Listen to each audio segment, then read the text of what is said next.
Most people consider themselves animal lovers. We recognize them not as objects, but as complex beings with whom we share the planet, our lives, our homes. We take pleasure from their pleasure. We anguish over their pain, celebrating their intelligence and individuality as we welcome them into our families or revere them in their natural element. The thought of unnecessarily causing them harm or suffering is to many unbearable. So for those who feed, clothe, or entertain us, we choose to follow a narrative that minimizes or altogether eliminates their suffering. The picturesque family farm and the iconic loving farmer. A humane and painless end, a small price happily paid for a life well lived. An arrangement of mutual benefit. Hidden by this narrative, out of sight, out of mind, they cease to be individuals, most known only as livestock, faceless units of production in a system of incomprehensible scale, exempt from the cruelty laws that protect our companion animals. Their suffering, unseen and unheard, their value determined only by their usefulness to humankind, rationalized by a belief in our own superiority and the notion that might equals right, a notion that must be questioned.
In the 1960s, there were around 50,000 pig farms in Australia. Today, there are less than 1,400, and yet the total number of pigs bred and slaughtered for food has increased. As of 2015, 49 farms housed 60% of the country's total pig population.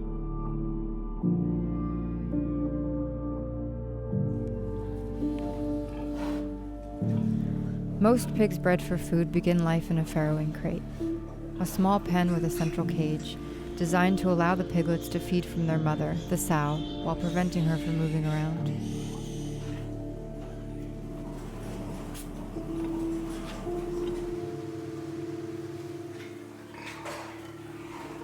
The frequency of stillborn or mummified piglets generally increases with each litter as the sows' bodies become less capable of handling the large litter sizes encouraged by the industry. 10 to 18% of piglets who are born alive won't make it until weaning age, succumbing to disease, starvation, or dehydration, or being accidentally crushed by their trapped mothers.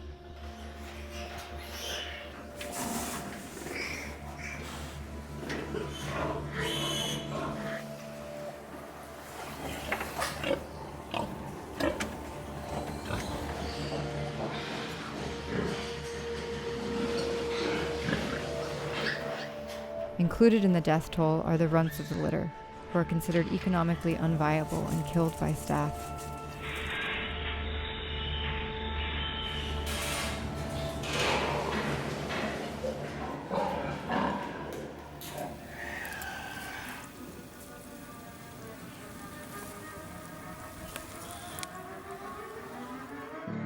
Those who survive the first few days are mutilated without pain relief, their tails and teeth cut to reduce cannibalism,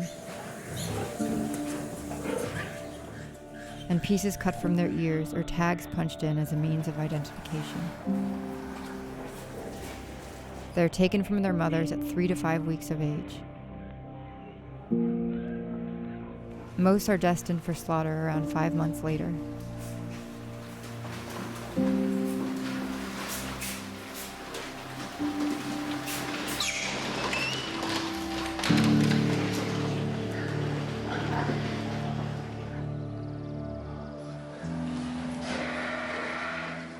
As they age, they are moved into grower pens, crowded together in their own waste.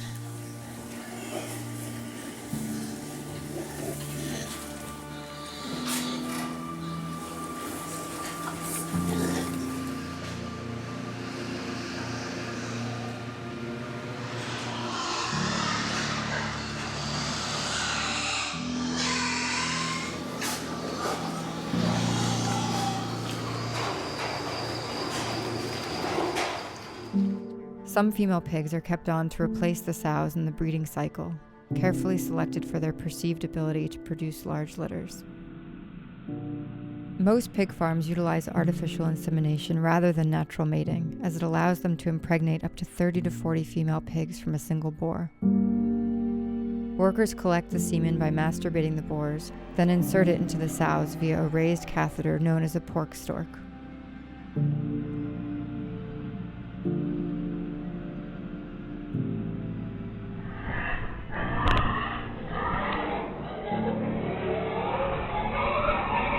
Boars are still physically used to excite the females prior to insemination, but are prevented from actually mating.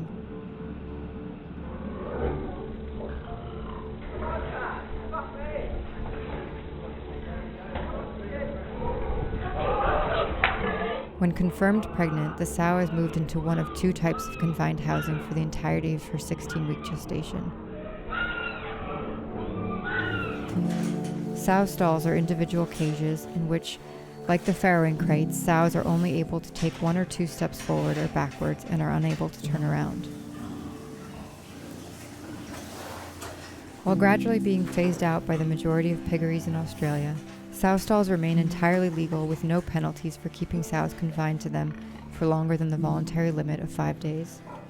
This is similar to the apparent ban on sow stalls in the European Union, which actually allows up to 4 weeks in them per pregnancy. When given the choice, pigs will relieve themselves far away from where they sleep and eat. The extreme confinement takes a heavy psychological toll.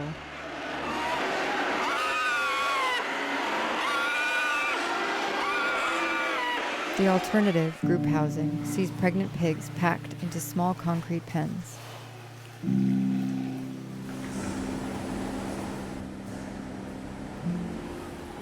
A lack of space and stimuli can cause the pigs to become aggressive.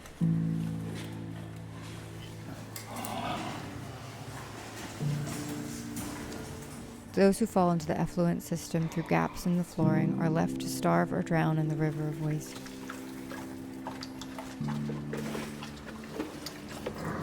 A week before they are due to give birth, they're moved into the farrowing crate cages, where they'll remain for the next 4 to 6 weeks. Unable to exercise, the sow's muscles will weaken to the point where she has difficulty standing up or lying down.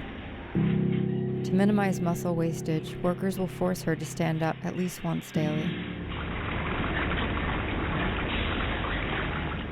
She'll develop pressure sores from the hard surfaces, or prolapses and infections from the physical strain of repeated farrowing in poor conditions.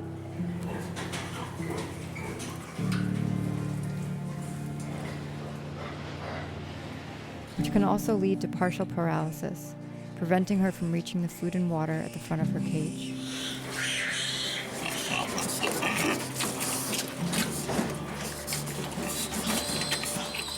or can even lead to death in the cage.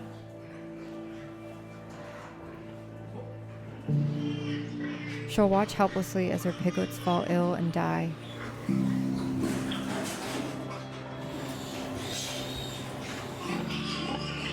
Or get mutilated and abused by workers until they are taken away from her.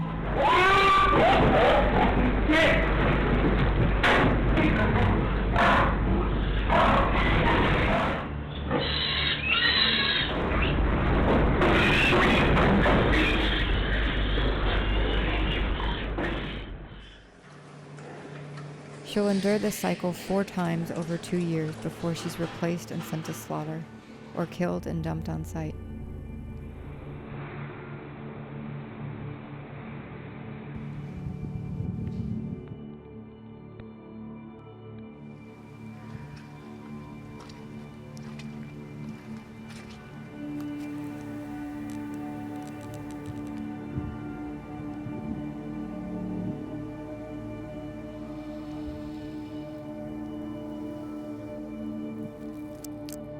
The term bred free range simply means that pigs are born outside in small huts, but then spend the rest of their lives in sheds, facing the same overcrowding, health, and behavioral issues as at any pig farm, whilst being kept knee-deep in their own waste.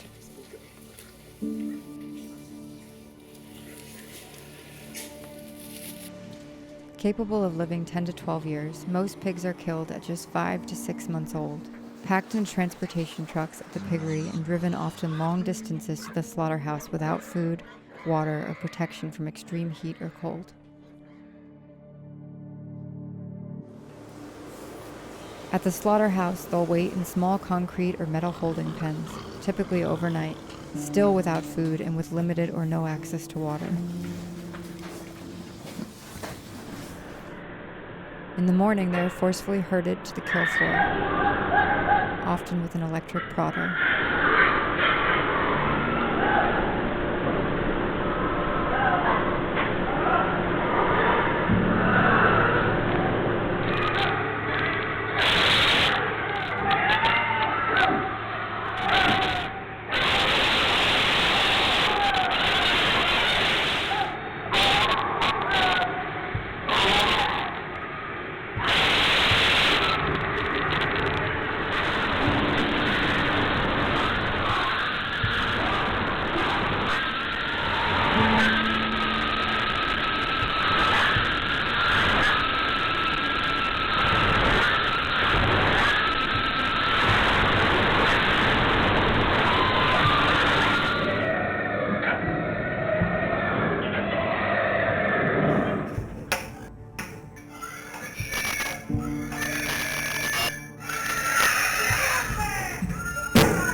The most common method of stunning and killing pigs in Australia, used at all major pig abattoirs and touted as the most humane and efficient option, is the carbon dioxide gas chamber. A system of rotating cages lowers the fully conscious pigs 2 or 3 at a time into the heavily concentrated gas, which begins to burn their eyes, nostrils, sinuses, throat, and lungs, while suffocating them.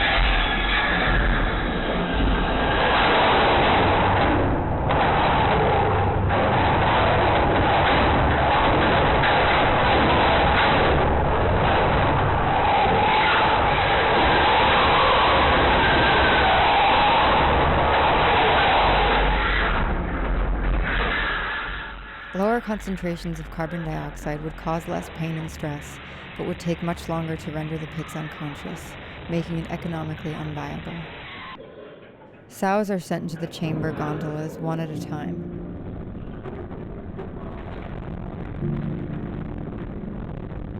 Because of their size, the gas is less effective, with some emerging partly conscious, in which case they may also be electrically stunned afterwards. Tipped out the other side of the chamber, the pigs' throats are cut and then they are bled out.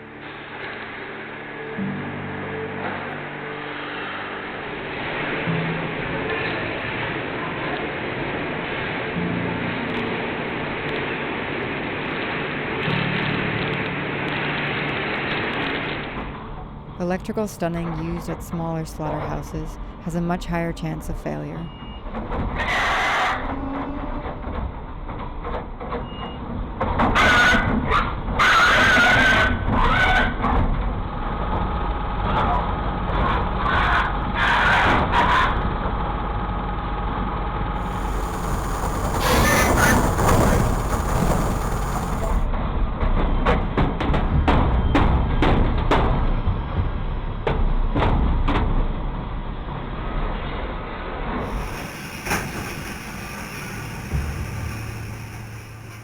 Incorrect amperage, positioning of the stunner, or length of time applied, or failing to cut the throat quickly enough, can lead to the pig being merely paralyzed and unable to move while still capable of feeling pain or regaining consciousness while bleeding out.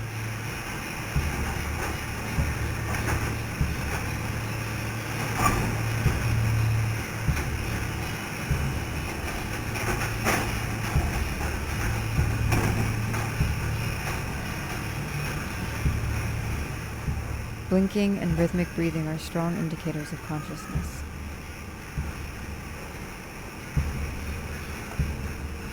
One by one, they are picked off in front of each other.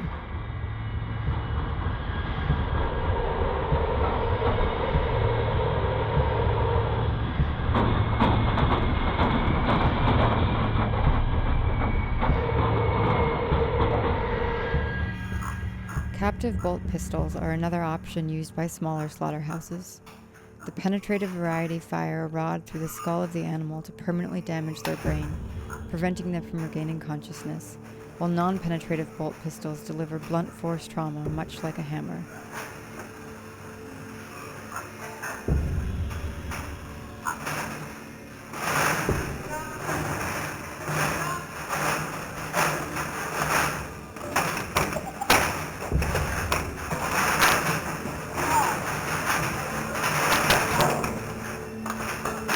Effective stunning requires the gun to be angled in position at the correct part of the head, which is often difficult if the head is not restrained.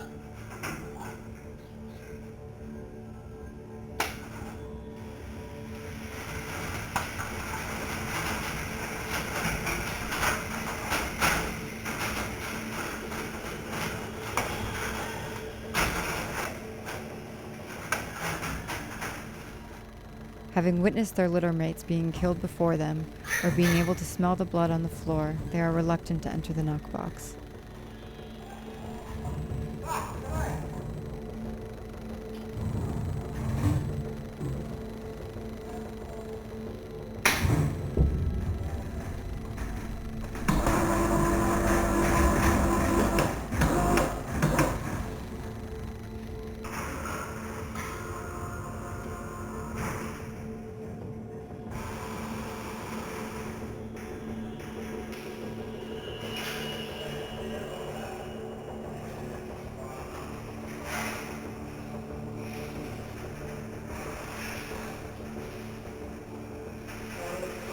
The bolt gun is even less effective on larger pigs, like sows.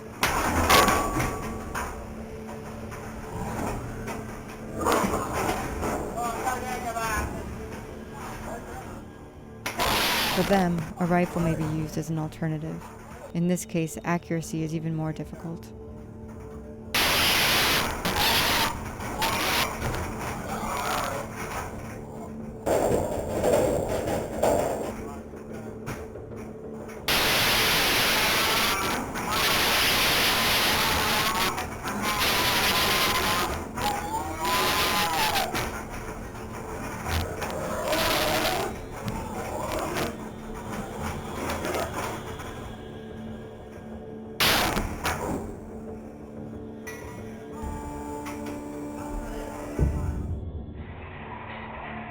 After they've been bled out, pigs are dropped into tanks of scalding water in order to soften their skin and remove bristles and hair.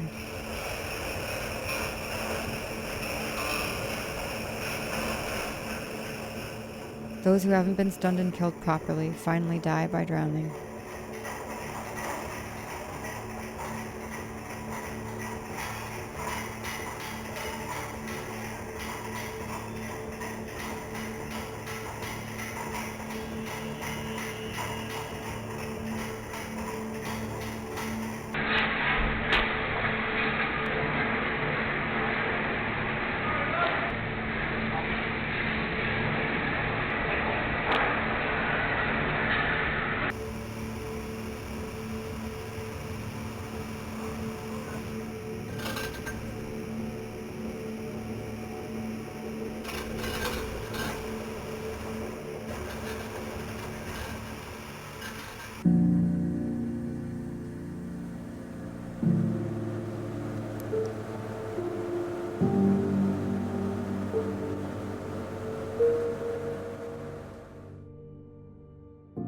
The waste products, the skins, bones, hoofs, guts, and fat, are trucked to the rendering plant to be turned into lard for use in food, soaps, lubricants, or biofuel, or into other products like gelatin.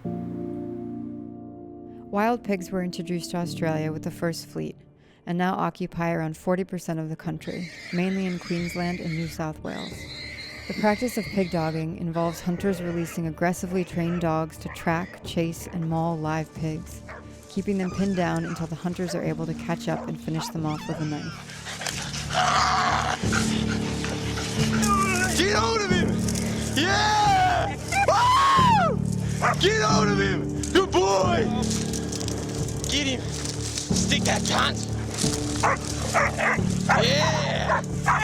Yeah! Woo! Yeah! Give him! Got him now! Good dogs! Woo! Fuck yeah! Yeah!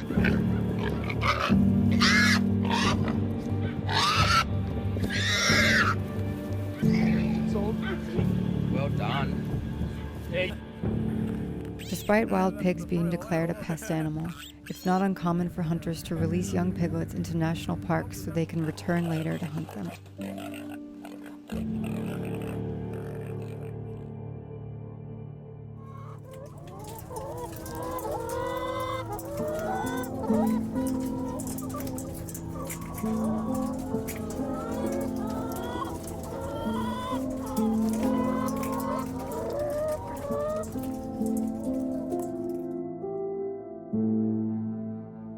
For egg-laying hens, life begins at the hatchery.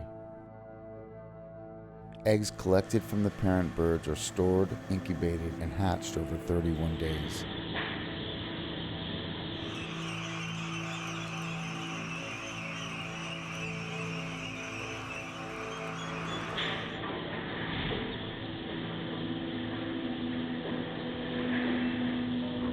The male and female chicks are sorted onto separate conveyor belts. Here at Australia's largest hatchery, they've been genetically modified to make the males a different color than the females, allowing for quick sorting. Unable to ever produce eggs themselves, and a completely different breed to the chickens used for meat, the male chicks are considered waste products, as are any females perceived to be deformed or weak. They are sorted onto a separate conveyor belt from the healthy females in their first day of life, and sent into an industrial blender called a macerator.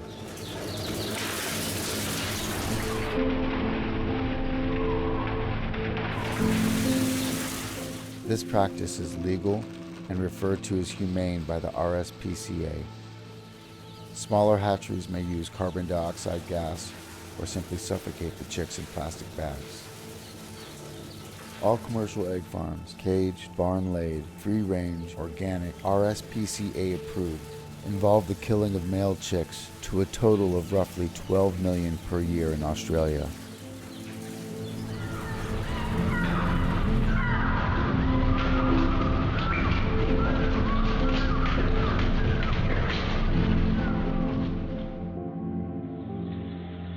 Meanwhile, the healthy females continue on to painful debeaking machines. Hens are debeaked to minimize the harm they can do to each other in the confinement of egg farms.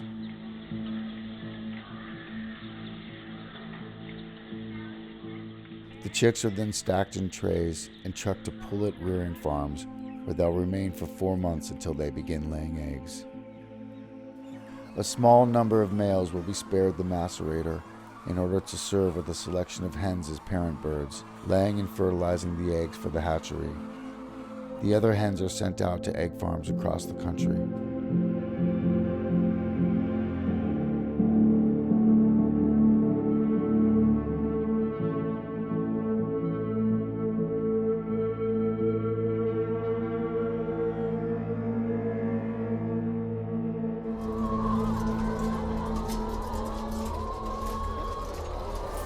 Around 2/3 of the 18 million layer hens at any given time in Australia are housed in battery cages.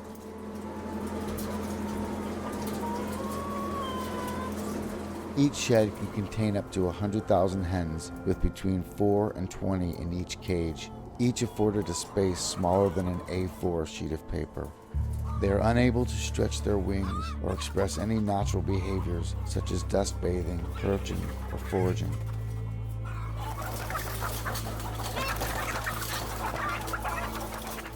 Due to decades of genetic manipulation and selective breeding, they lay an egg almost every day for a total of up to 330 per year, compared to the 10 to 15 that a wild hen would lay. As they age, the poor environment and physical stress of frequent egg laying takes a toll on their health, indicated by the gradual loss of all of their feathers and an increasingly pale comb suggesting anemia. Deaths inside the cages are common, and due to the size of the facilities can be easily missed for long periods of time, forcing the surviving hens to live on top of the rotting carcasses. Newer cage systems collect the feces onto conveyor belts beneath the cages, while older systems allow it to pile up underneath. Birds who manage to escape the cages are left to die in these manure pits. At 18 months of age, after living in the cage for over a year, their egg production will have slowed significantly enough to be considered spent. They are depopulated, pulled from the cages and stuffed into crates, often resulting in bone fractures due to the rough handling. How often do their bones break? Every time I've grabbed one, they're broken. Yeah? Yeah, every single time.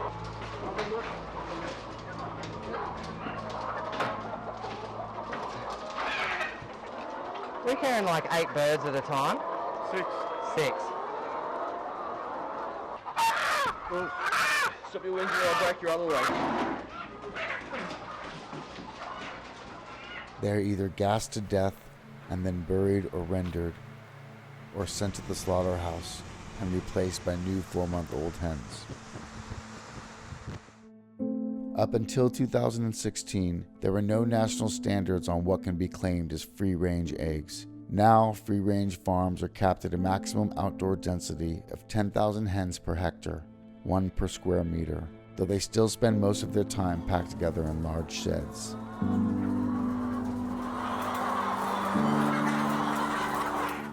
Chickens naturally form and live within a social hierarchy called a pecking order, but are only able to recognize around 100 other chickens. In sheds or paddocks with thousands of other birds, their inability to maintain this pecking order results in chaos. The weak birds are picked on with no way to escape.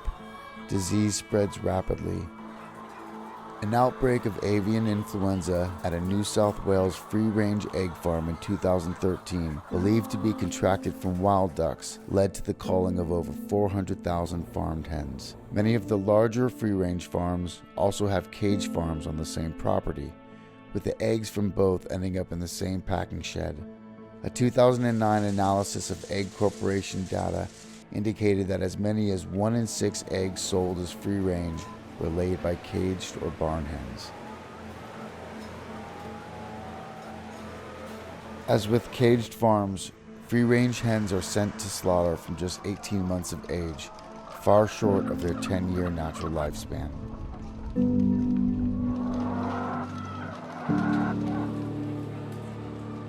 At the slaughterhouse, the hens are shackled upside down on a moving line.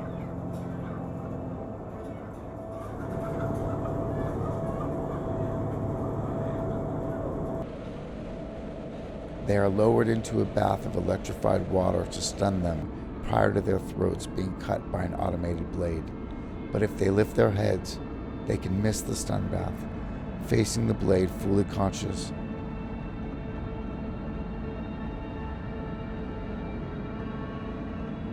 And ultimately drowning in scalding water further down the process.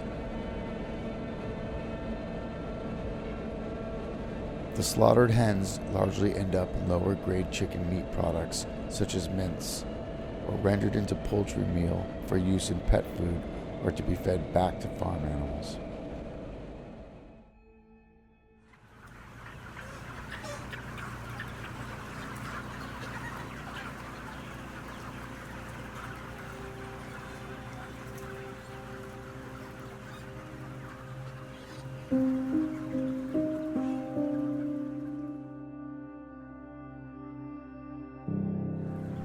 Chickens bred for meat, known as broilers, are a larger breed than egg layers, designed through human intervention to grow rapidly to massive sizes.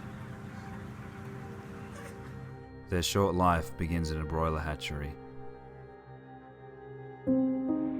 While both the males and females are used by this industry, these hatcheries also use macerators,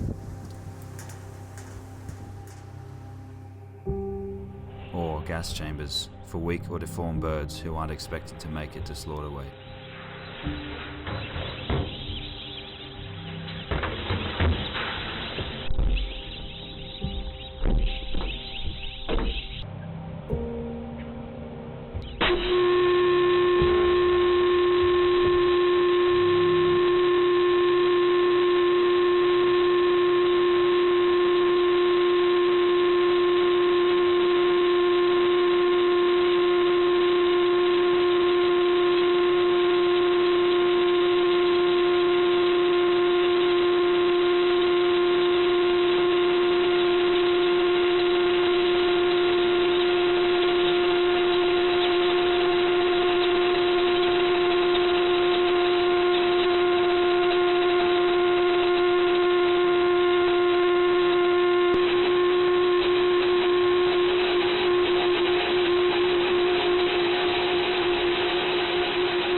The surviving day-old chicks are trucked to broiler grow-out farms.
As of 2016, there were 530 broiler farms in Australia, together housing at any given time a total population of around 90 million birds. Each shed holds 40 to 60,000.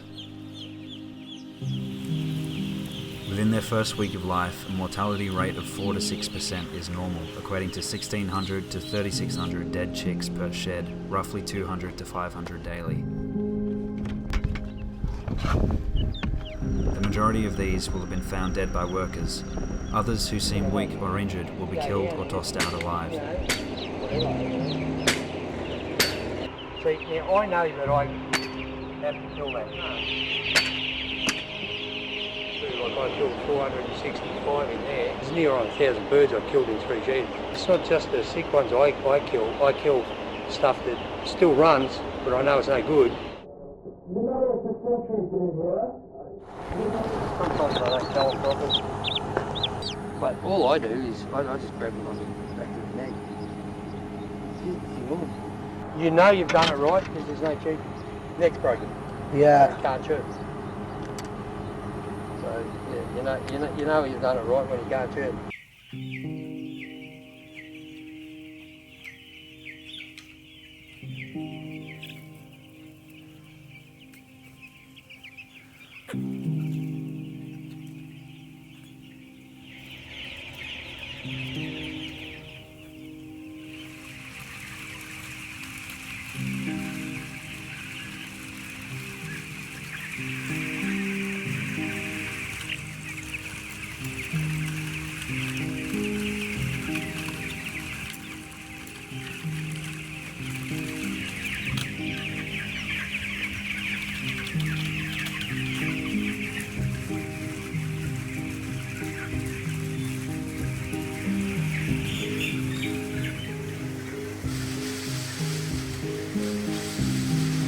As they grow, they quickly fill out the available space in the shed, living amongst a build-up of their own feces.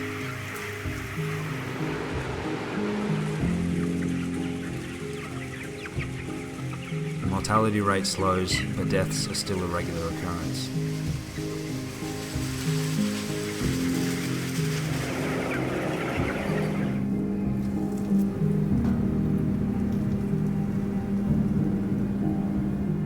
Not far from the sheds, the bodies are piled up and composted.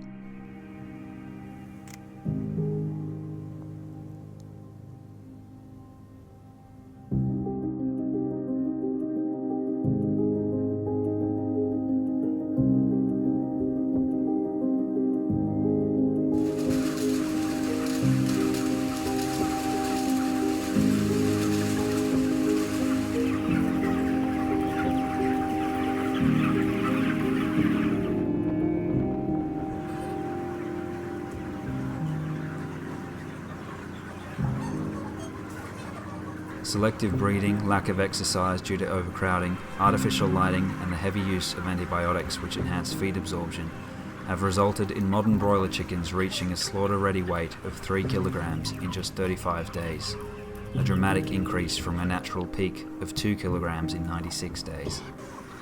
Their bodies have great difficulty handling this extreme physical pressure, making skeletal, cardiac, and metabolic disorders common.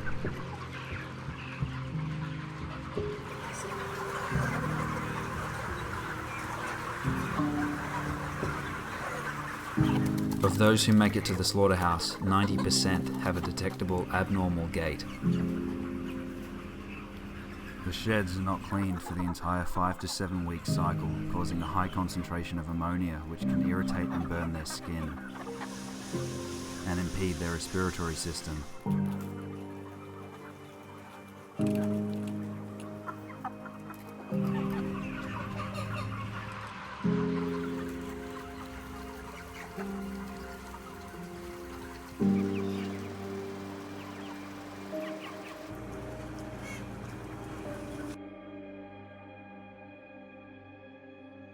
Chickens sold under the RSPCA approved label are given a single perch running down the middle of the shed, but otherwise the conditions and process are identical.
Depopulation occurs in low light conditions in the middle of the night, when the birds are calmest and unable to see what's happening.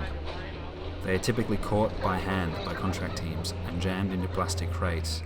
The crates then forklifted onto trucks for transport to the slaughterhouse.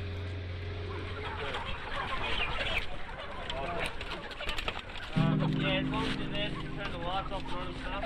Yeah, you see someone turn the lights off.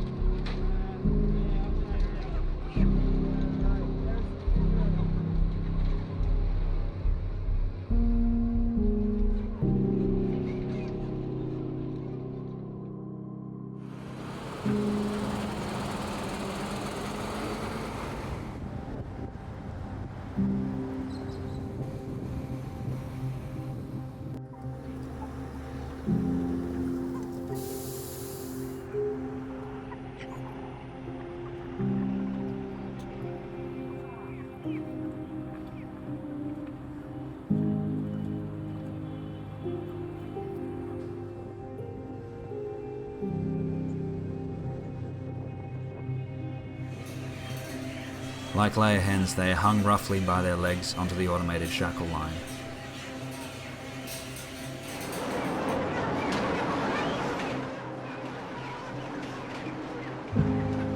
Then dipped into the electric stun bath, with any birds who lift their heads proceeding fully conscious, before having their throats cut open by a rotating blade.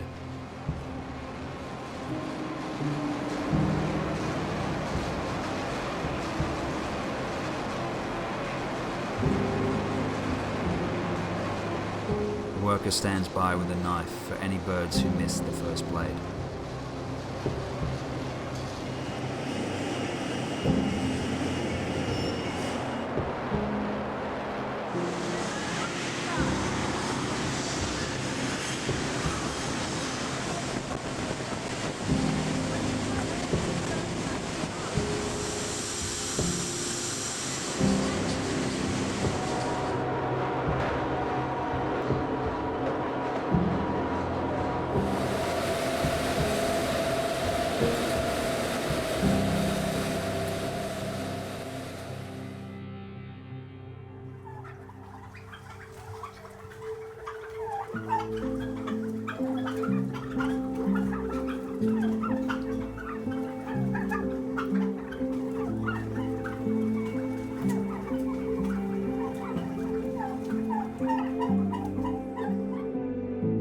Farm turkeys have been selectively bred to grow so large that they cannot naturally mate, so the turkey industry relies on artificial insemination, shown here at a free-range farm in Victoria, though considered standard practice at the small number of Australian turkey hatcheries.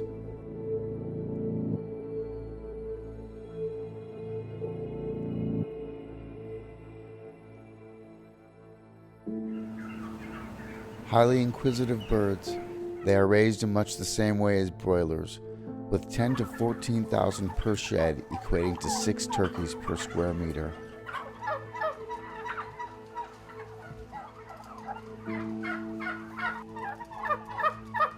Genetic alterations and artificial lighting to maximize feeding contribute to a growth rate double that of their wild counterparts. They rapidly reach a weight their legs cannot support.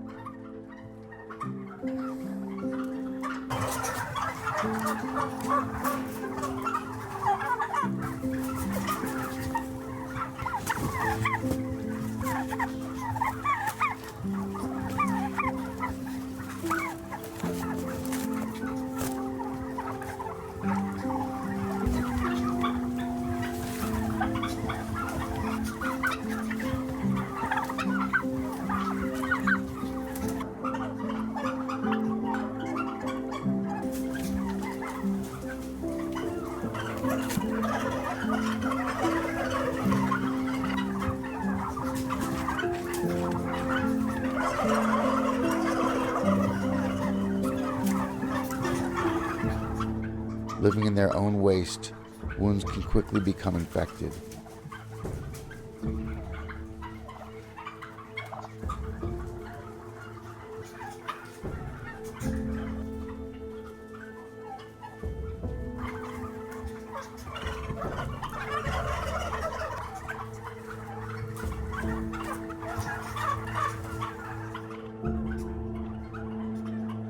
The frequency of deaths increases with age to an average rate of 3 to 5% for females near the end of their 12-week lifespan in the sheds, and 10 to 12% for males near the end of their 16-week lifespan.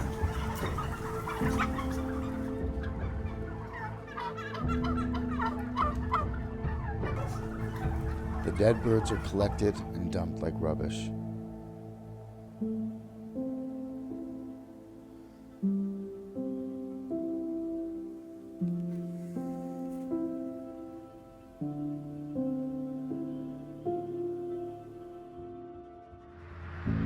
The rest are trucked to the slaughterhouse.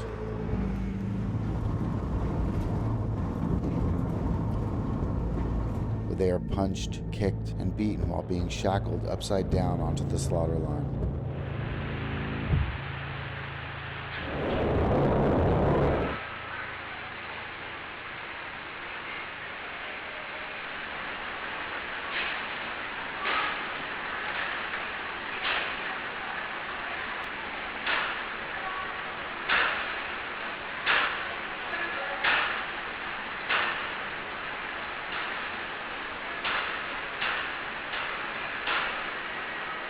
Smaller slaughterhouses may use individual killing cones.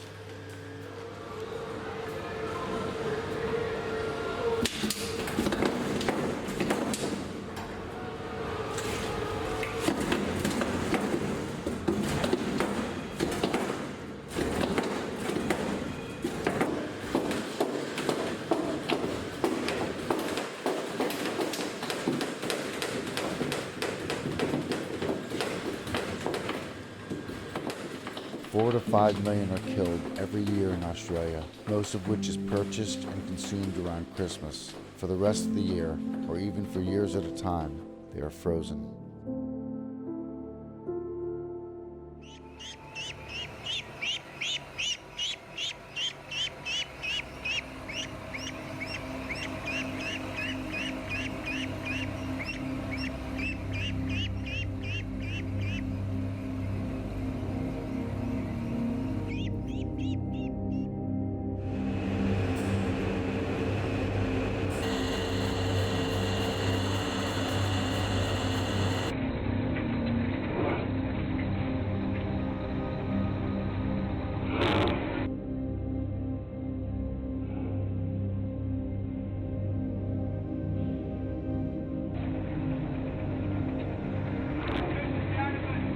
As with broiler chickens, macerators are still used in duck hatcheries for the weak or deformed ducklings who aren't expected to survive the grow-out.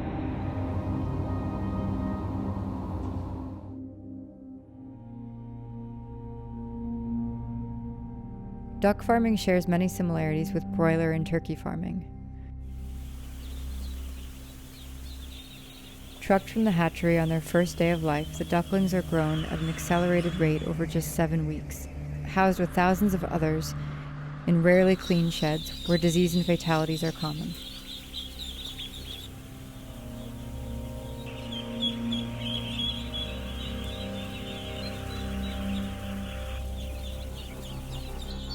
Ducks are aquatic animals, so they naturally have weak leg and thigh joints, as they don't normally need to hold their body weight for extended periods of time. Where surface water is available, ducks will float for long periods, reducing pressure on their muscular and skeletal system. However, when surface water is denied, as in most Australian farms, including those labeled as free range, ducks must hold their entire body weight on their legs for up to 7 weeks, often much longer for ducks kept for breeding, resulting in lameness, dislocated joints, and broken bones. Selective breeding aimed at growing ducks faster and heavier, coupled with the insufficient bone formation of their juvenile skeletal system, adds even more pressure on their already weak leg and thigh joints.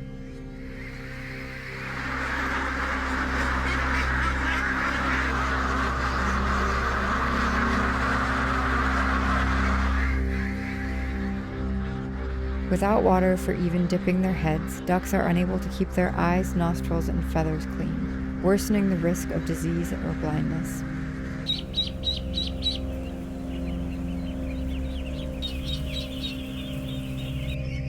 Living in their own waste and the resulting high levels of ammonia can cause painful burns on their feet, and exacerbate wounds and injuries.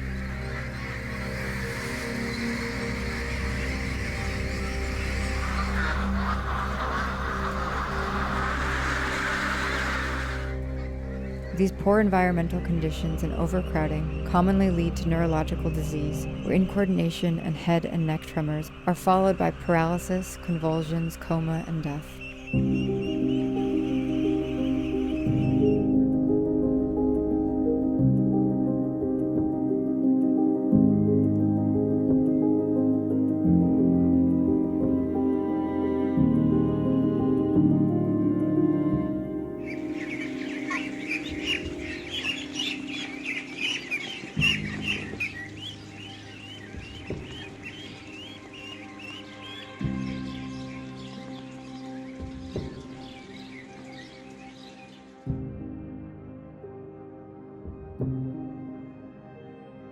After 49 days, they're collected into crates and forklifted onto trucks to be sent to the slaughterhouse.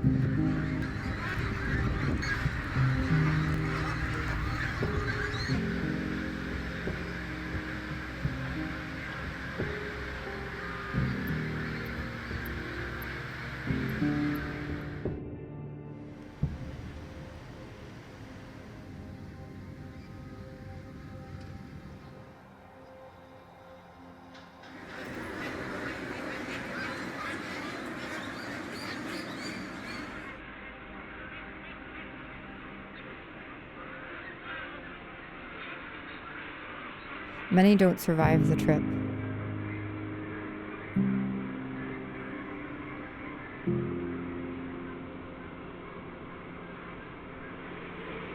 Just like chickens and turkeys, ducks are hung by their feet onto the slaughter line.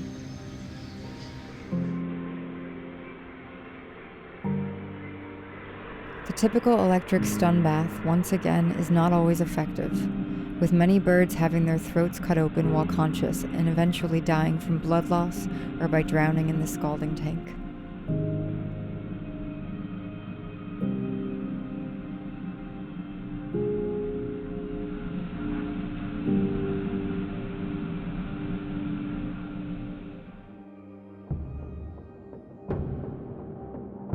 As of 2018, 3 states in Australia have banned the recreational shooting of wild ducks on cruelty grounds. But in Victoria, South Australia, and Tasmania, the practice remains legal during an open season each year.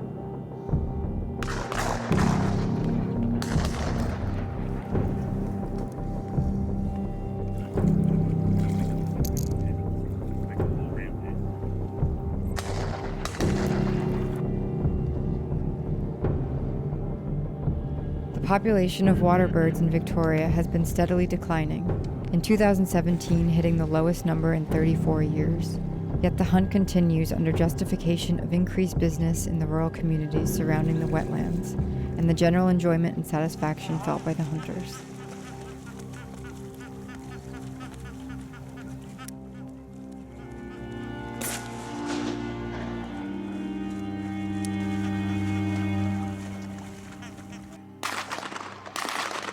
Computer simulation estimates and the observation of rescuers on the wetlands indicate that duck shooters leave at least as many birds wounded and uncaptured as they kill and capture, amounting to many thousands of ducks left to suffer or die from untreated injuries.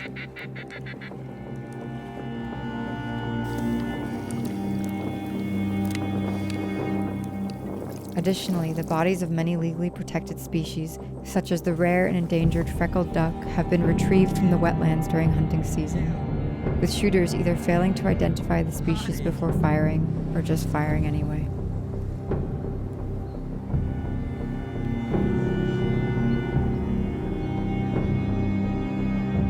Around 80% of the world's down and feathers used for items like jackets, sleeping bags, and bedding come from China, where the live plucking of ducks and geese remains a common practice.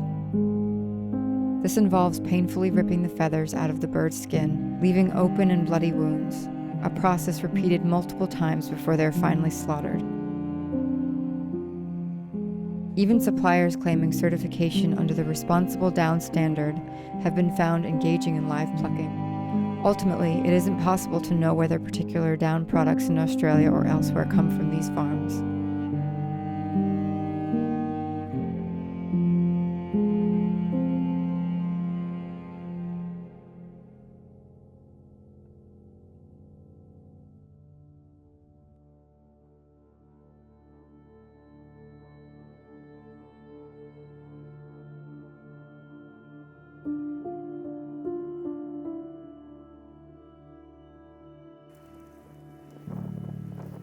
Like humans, cows are strongly maternal beings who form close bonds with their young and must give birth in order to produce milk. On dairy farms, they are forcefully impregnated every year to keep this milk flowing, usually by artificial insemination rather than natural mating, which requires workers to insert their arm into the cow's anus to hold her cervix in place while injecting her with semen collected from a bull.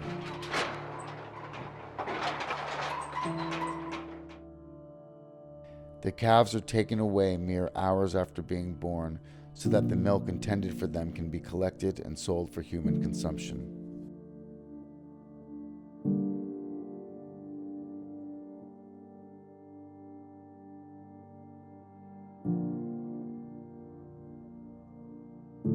Over the days following separation, the mothers bellow day and night, searching for their calves.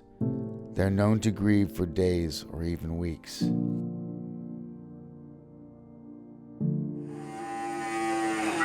The male calves, called bobby calves, are considered useless to the dairy industry because they'll never be able to produce milk. They are kept isolated for 5 days before being herded onto a truck and sent to the slaughterhouse. They can be withheld food for the last 30 hours of their lives. Starved, confused, and desperate for affection, they cry for their mothers from the holding pens of the slaughterhouse, where they'll be killed the following morning.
Those who avoid the stunner or who are improperly stunned are killed while conscious.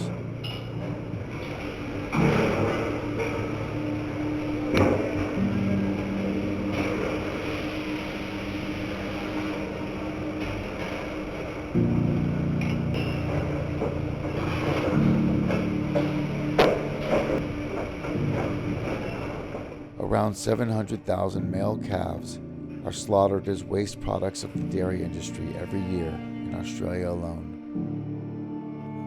A small number of male calves are grown out for longer, up to 20 weeks, to be slaughtered for veal.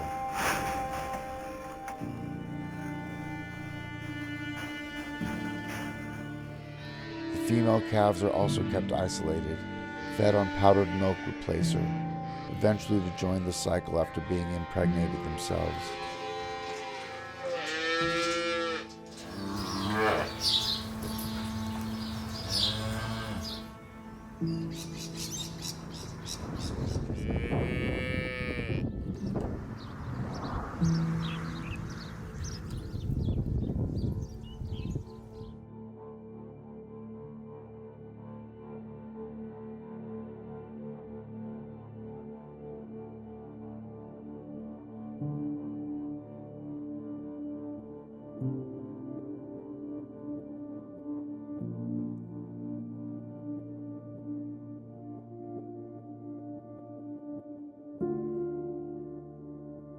Two to three times per day, the lactating cows are herded into the milk shed and hooked up to industrial milking machines.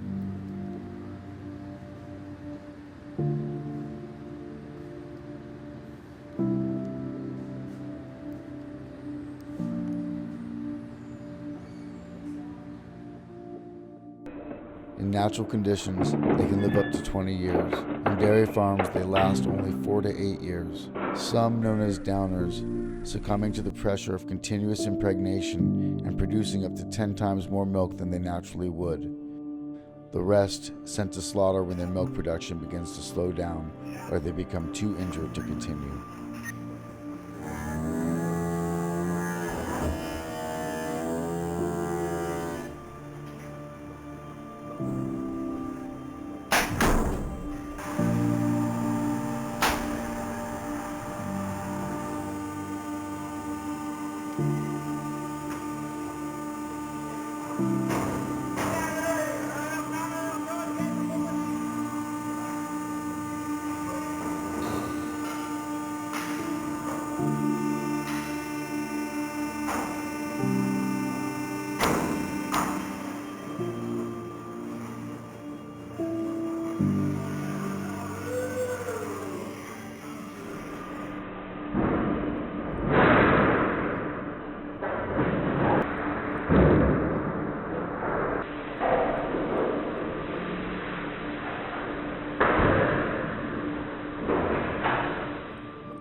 Artificial insemination is preferred to natural mating in the beef industry also. Calves raised for beef are subjected to a variety of painful surgical procedures without anesthesia, including disbudding or dehorning.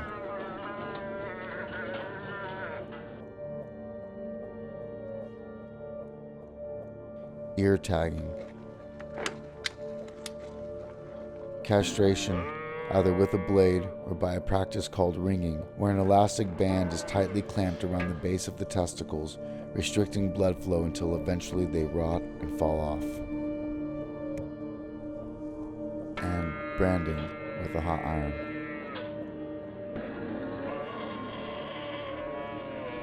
Those who get sick typically lack veterinary care and deteriorate quickly.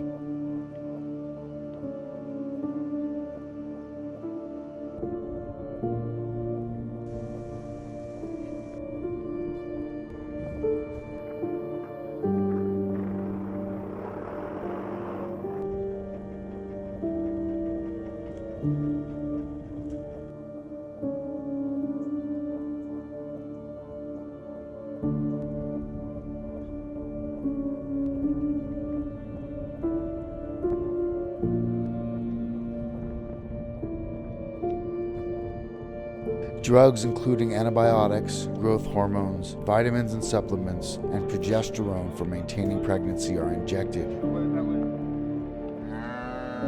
or inserted vaginally or orally. These and other regular routines like sorting or checking for pregnancy see the cattle forcefully herded through the yard system into a restraint box called a crush for individual attention. Fucking turn around, you stupid looking bitch. Come on, get up! Yeah!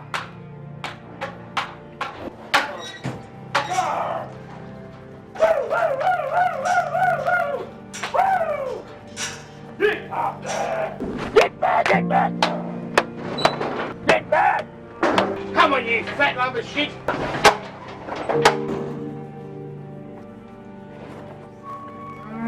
Hey, you what?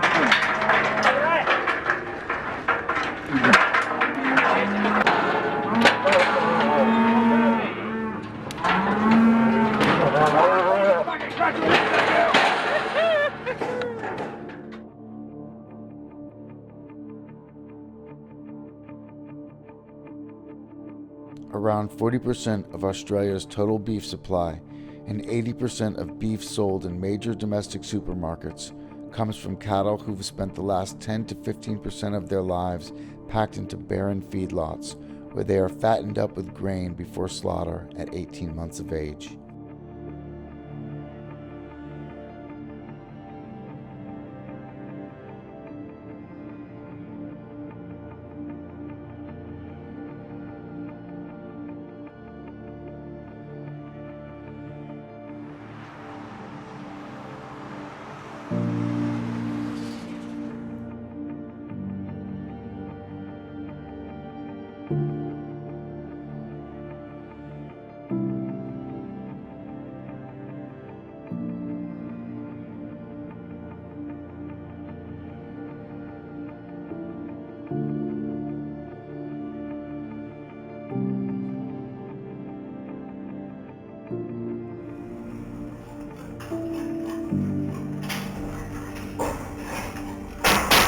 They are forced into the knockbox for which they will desperately try to escape.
The captive bolt gun is the most common method of stunning cows, but the smaller guns especially are often ineffective against such large animals, causing only pain and limited mobility, but not unconsciousness.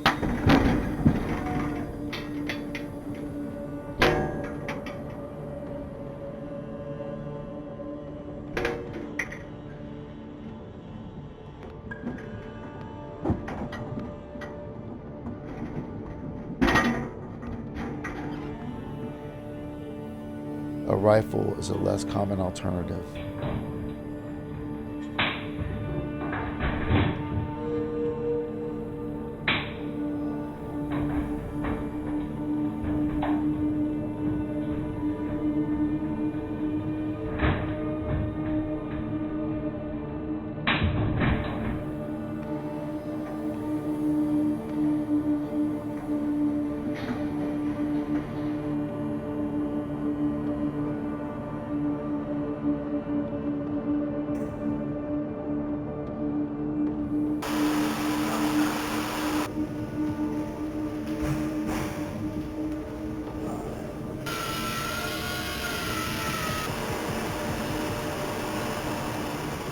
In addition to witnessing the animals before them being stunned, killed, and sometimes even the processing, in most cases they are also forced to hear their fate from the next room.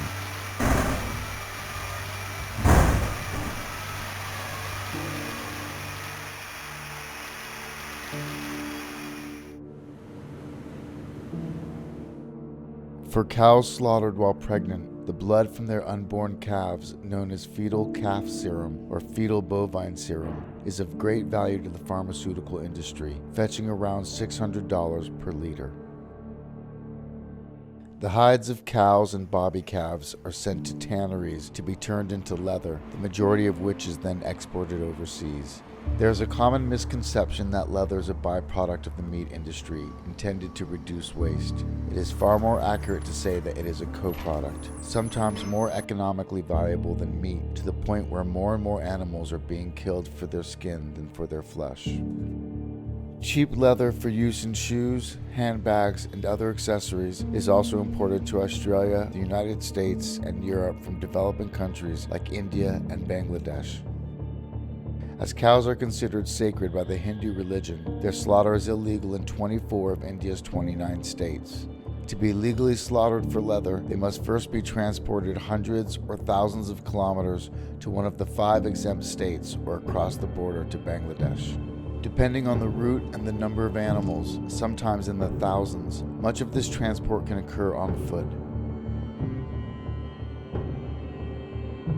In preparation, many have shoes nailed into their feet and ropes threaded tightly through their noses.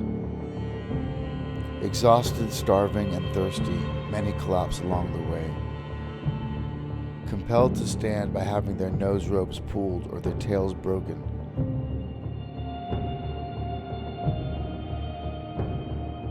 being beaten with sticks or having chili pepper rubbed into their eyes. For the rest of the journey, they are crowded into and out of trucks, their horns piercing and gouging each other, and their bones often breaking. Those who make it to the slaughterhouse are killed in front of each other without prior stunning. Some even skinned alive. The hides are soaked in toxic chemicals known to cause cancer or chronic skin diseases, often by children. The fundamental concept of rodeos is the physical control and domination of weaker, more vulnerable beings. Calves, steers, and bulls are physically provoked for the entertainment of spectators in some 240 rodeo events held across Australia every year. Normally quite docile animals, they endured tail twisting,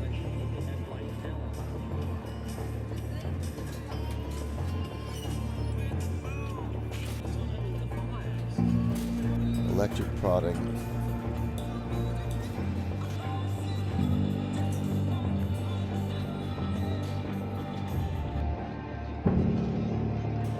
and other physical abuse behind the scenes.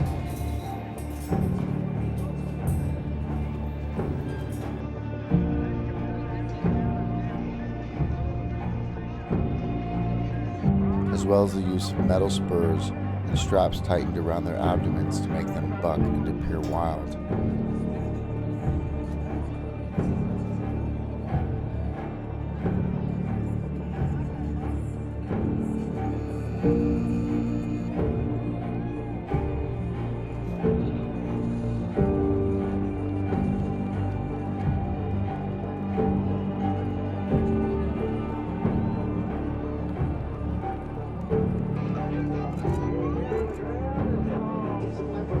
With intensity and risk integral factors for an entertaining show, injuries are inevitable. Rodeo's out of Ipswich, folks. He's just having a little bit of trouble to steer that steer on all 4 feet here tonight. He's going to use his power, his strength to get that steer up off the ground. I tell you what, this steer is certainly not being any cooperative from this cowboy here tonight, folks. Here, I tell you what, he doesn't want anything to do with the competition here tonight. Well, folks, we'll endeavour to get that steer steady back on all 4 feet.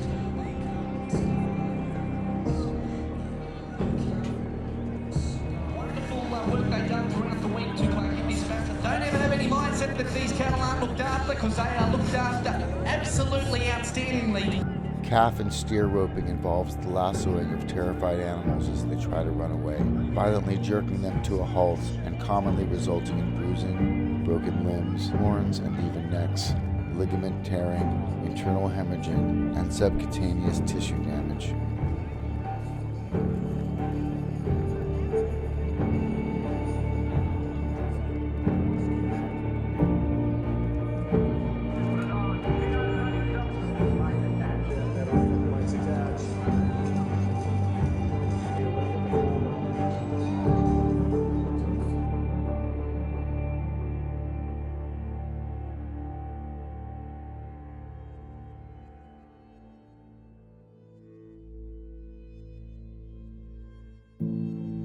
Winter lambing is the practice of impregnating sheep so that they give birth in winter months, meaning their lambs are weaned in spring when pastures are most fertile. While this allows the lambs to grow more quickly, it results in 10 to 15 million newborn lambs, roughly 1 in every 4 dying within 48 hours of birth from exposure to the harsh cold. For sheep farmers, this is still preferable to the higher feed costs of lambing in warmer months. The Merino breed, accounting for around 80% of the wool produced in Australia, have been selectively bred to have wrinkled skin, resulting in excessive amounts of wool, while making them much more prone to fly strike. To reduce soiling and the risk of fly strike for the lambs who make it to summer, their tails are docked or cut off entirely, and they are often mulesed at the same time, which involves cutting off the skin around their buttocks and the base of their tail with metal shears. If the lambs are younger than 6 months, it is legal to do this without any pain relief.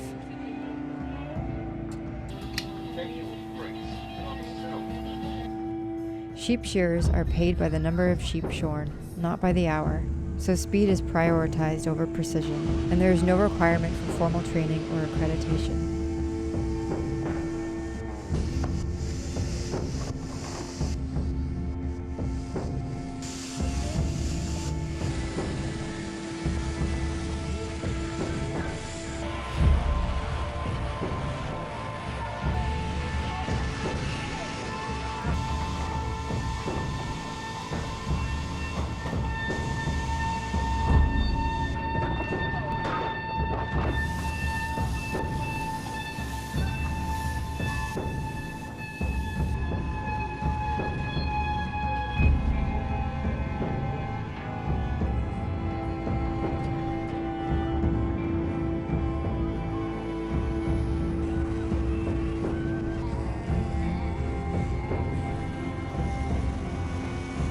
After a few years, when they can no longer produce enough wool to be considered profitable, the sheep are sent to slaughter and sold as mutton, while lambs raised for meat are killed between 4 and 12 months of age, far short of a natural lifespan of 12 to 14 years.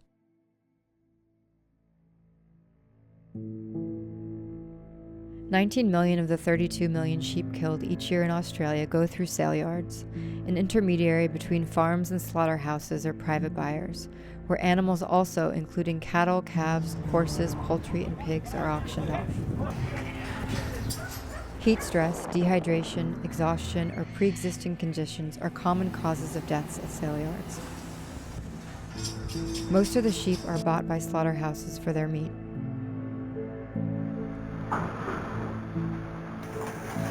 No animal at a slaughterhouse walks willingly to their death.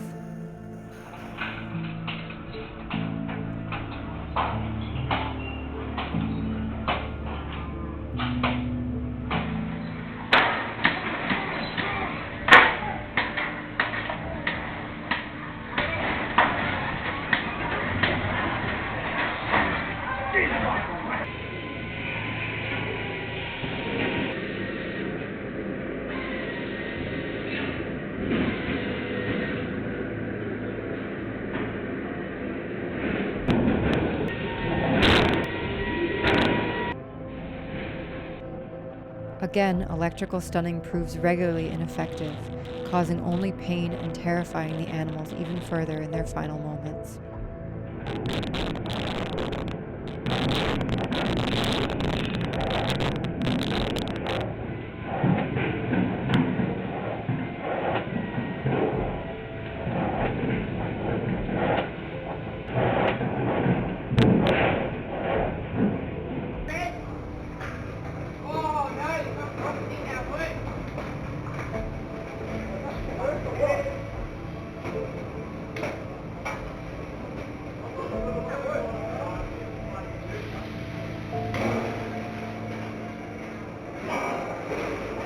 Bolt gun stunning is no better.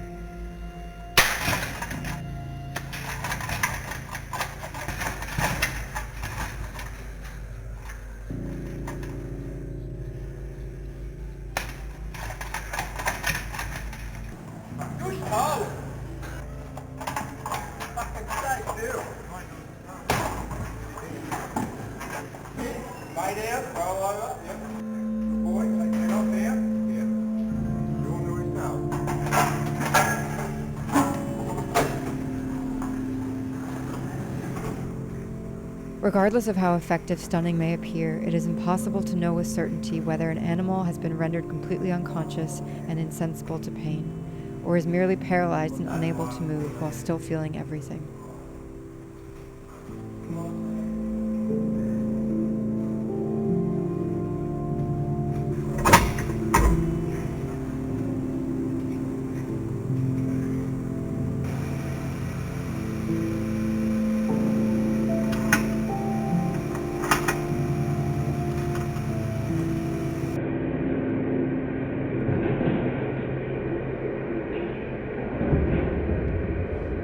In their fear and desperation, some manage to briefly escape, directly confronted with the bodies of those before them.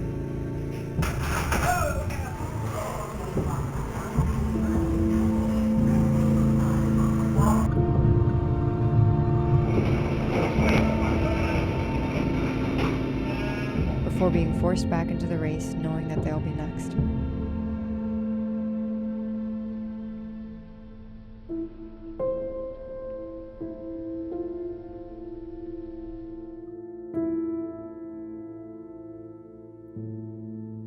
Goats are farmed for dairy in much the same way as cows, repeatedly impregnated to ensure a continuous supply of milk. A niche industry with only around 65 farms in Australia, goat's milk is marketed as a more easily digestible alternative suitable for people with allergies to cow's milk. Worldwide, more people drink the milk of goats than any other animal.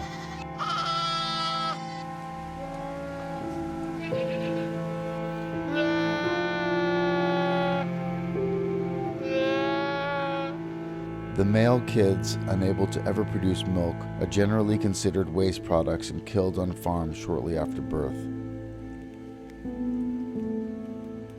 while the female kids are grown to become milk producers themselves, though some farms will raise and sell their excess goats for meat.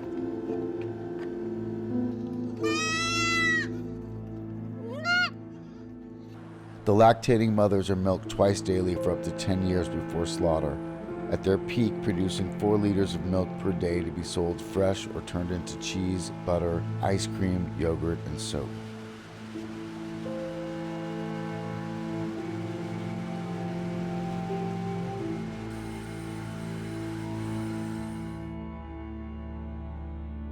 Australia is the largest exporter of goat meat in the world, the majority of it going to the United States.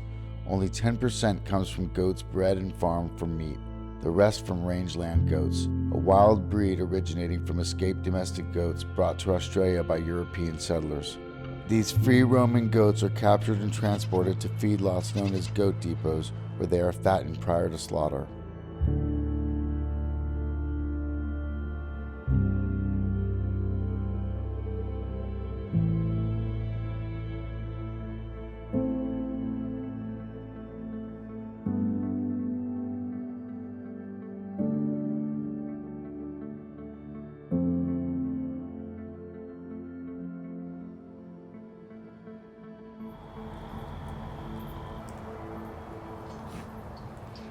Pregnant animals being sent to slaughter is not uncommon, and inevitably, some will give birth on the transport trucks or in the holding pens shortly before they are herded to the kill floor.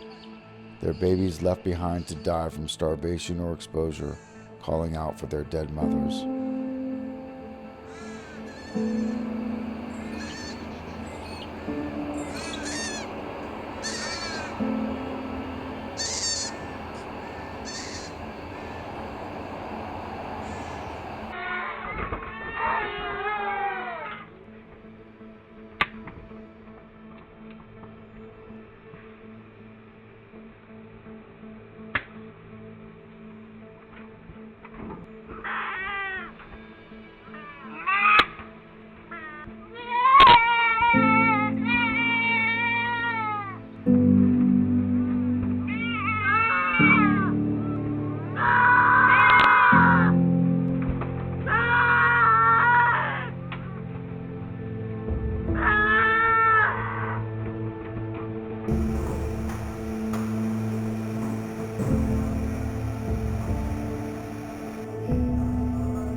Salmon is the most popularly eaten fish in Australia, with almost 40,000 tonnes consumed every year.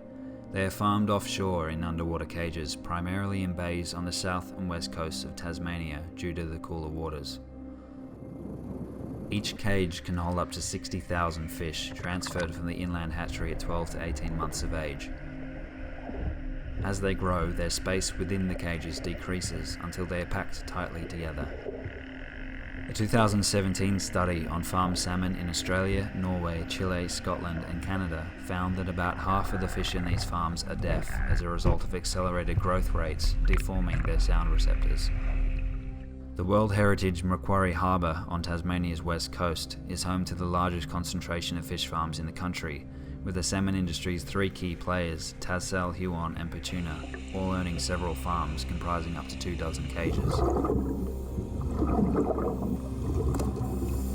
In the one-year period to September 2016, over 21,000 tonnes of uneaten fish food and untold amounts of excrement ended up in the harbour. Such high levels of pollution lead to dangerously low levels of oxygen in the water and greater risks of disease, contributing to large numbers of deaths within the farms. Numerous mass mortality incidents from 2015 to 2018 have been attributed to a mixture of suffocation from low oxygen, human error, and disease. The largest of the three companies, Tassal, boasts an accepted survival rate of 83% across their farms. After 15 to 18 months in these ocean cages, when they've reached about 7 kilograms each, the salmon are sucked up through a bore tube into the harvest vessel, where they are either immediately killed or transported alive in tanks to the onshore processing facility. Barramundi are farmed in all states of Australia except Tasmania. In the colder southern states, they are raised with thousands of others in small indoor tanks.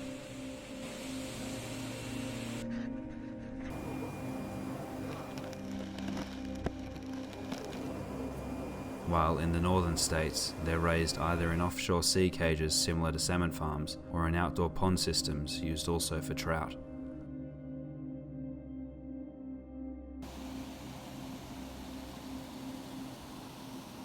The supposed humane method of harvesting and killing farmed fish is to suck them into icy water to freeze them to death.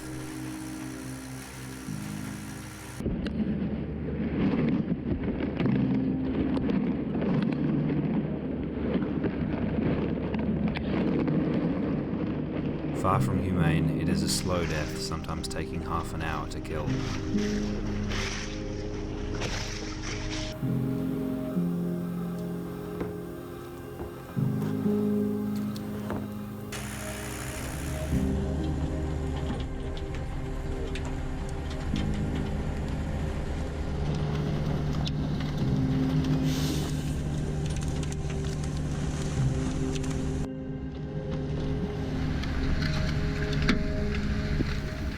Fish killed for sashimi, a Japanese delicacy favouring freshness, are stabbed in the head before having their jugular vein cut open, and then are put back into the ice slurry to bleed out. Stores and restaurants displaying live fish allow customers intent on freshness to choose which individuals they would like killed.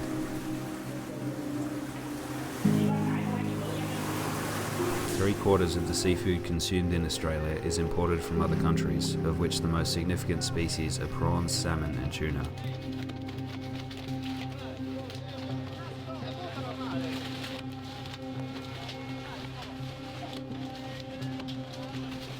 Commercial fishing trawlers drag large nets through the water behind them, indiscriminately capturing all species in their wake. Around 85% of the world's fish stocks are now being fished to full capacity or are overfished. At the current rate, it is anticipated that our oceans will be void of fish by 2048.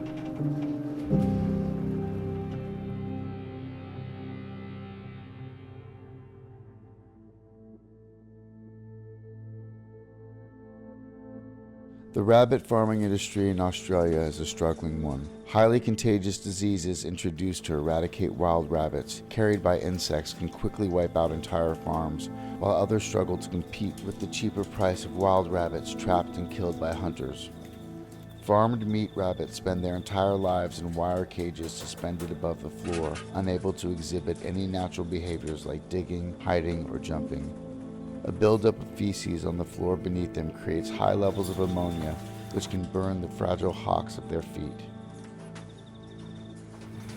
Female rabbits kept for breeding can be forced to live in these conditions for up to 56 weeks while they produce 7 litters.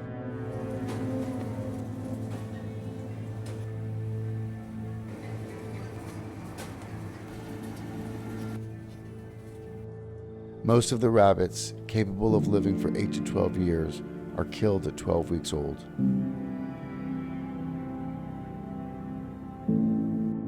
Three to 4,000 rabbits are used for scientific research and testing each year in Australia, many of them coming from this facility in Victoria.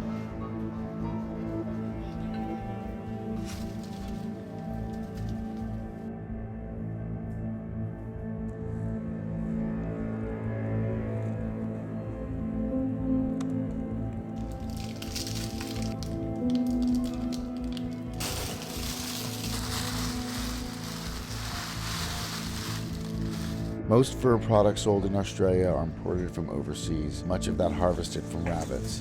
In 2015, clothing brand Akubra shut down their Australian operations and began importing rabbit fur from Europe.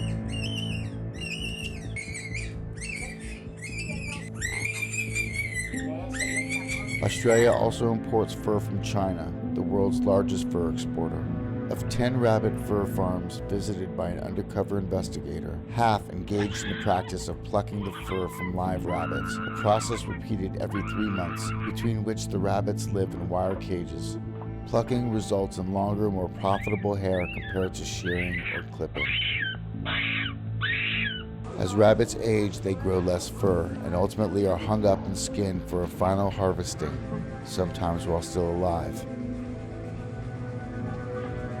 12 rabbits are killed to make the felt for just one Akubra hat. Worldwide, over 1 billion rabbits are killed for their fur every year.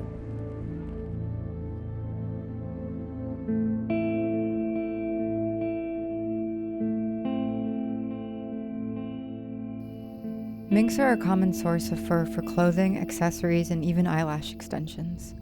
As there are no mink farms in Australia, their fur is imported from overseas.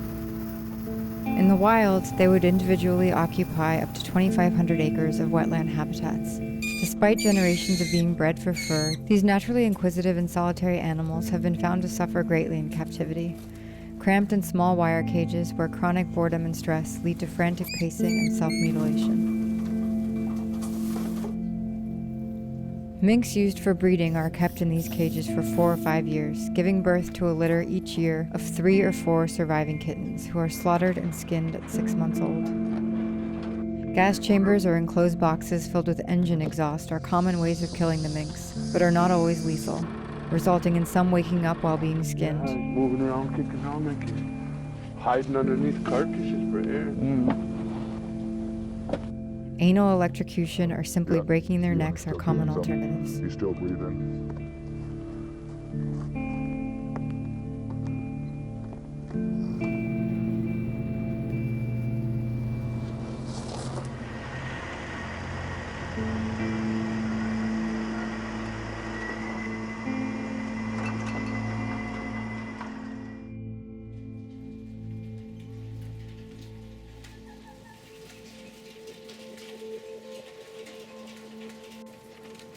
After minks, foxes are the second most commonly farmed animal for fur, facing many of the same problems.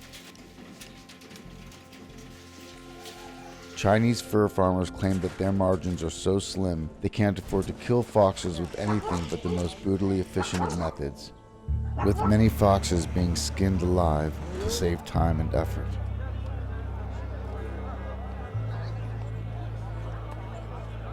Introduced to Australia by British settlers for their traditional sport of fox hunting and later to control the spread of introduced rabbits, foxes are now classified as pests across the country, with numbers estimated at over 7 million. The hunting and shooting of foxes on personally owned land is legal in all states. Hey!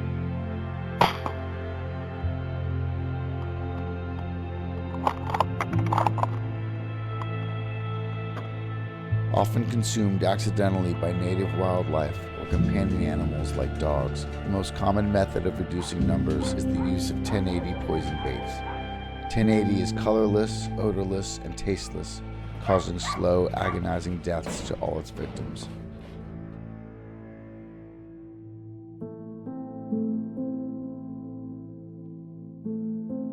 While Australia, the EU and the US have banned the import of dog and cat fur, investigations show that Chinese dog and cat fur is frequently mislabeled as fox, rabbit or mink. Each year in China, around 2 million dogs and cats are bred, stolen from homes, or taken from the street, squeezed into wire cages and sometimes transported for days without food or water, to be hanged, bled, beaten or strangled to death, or even skinned alive.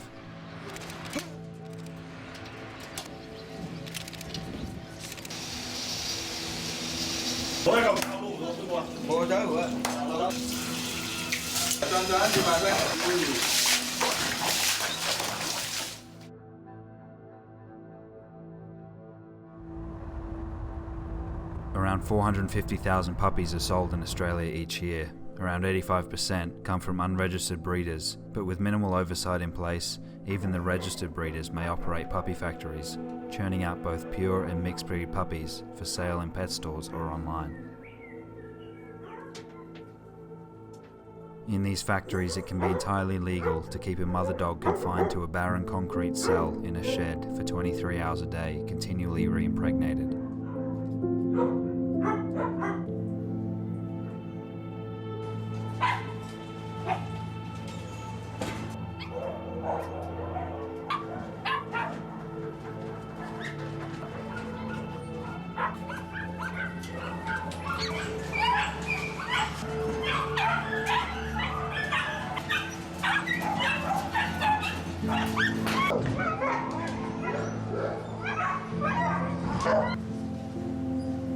They are denied love and companionship, treated instead as breeding machines. These cute puppies, sold for thousands of dollars, often suffer from diseases or other health conditions or behavioural difficulties as a result of the conditions they are exposed to in the farm and generations of selective breeding. Hi, how are you? Hi, how are you? Yeah, good. Will you be getting more of the golden retrievers in? Yes, golden retriever, if I'm not mistaken, it will be on this coming Saturday. This coming Saturday? Yes, yes. Okay, and where they come from? Are they from a... We have our own breeder. Are they a puppy farm? Obviously no, and puppy.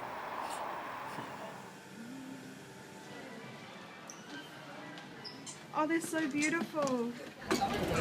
So, and it's a good breeder. Yeah, definitely, they are registered. So it's not like, because I've been hearing bad things about puppy farms and stuff. It's not a puppy no. farm. Puppy farm, you will get puppies really sick in there. Sick puppies, okay.